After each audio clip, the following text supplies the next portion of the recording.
Ava had been looking forward to this trip for the longest time. Her parents were not fully on board with it, but they didn't possess her zest for life, her love of travel, of discovery.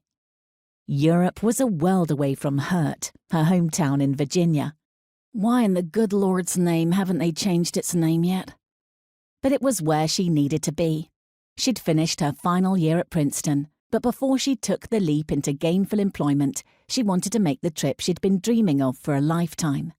She'd worked stacking shelves all summer to add to the holiday coffers, and the time to reap the reward had arrived.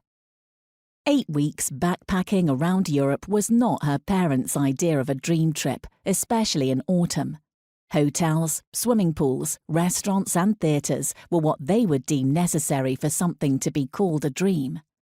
Ava had purchased a one-person tent, a small camping stove, food and consumables within half an hour of getting off the plane in Edinburgh. She pretty much had everything else she needed. She even had a spare solar charger for her phone.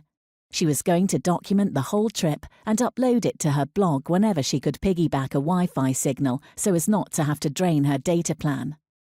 The first night, she had sprung for the luxury of a hotel, a nice hotel too. After all, this was the start of her vacation. She'd eaten out at a fine restaurant, gone to see a show at Edinburgh Playhouse, then had one of the best night's sleep she'd had in a long time. She was up at 5 a.m., too excited to lie in bed any longer. She checked out of the hotel and hopped on a train. She had a rough route mapped out in her head. She'd got details of all the hostels along the way, but if her timing was off, or she decided to stay somewhere else, then that was the beauty of having a tent. She could simply find a level patch of land and pitch for the night.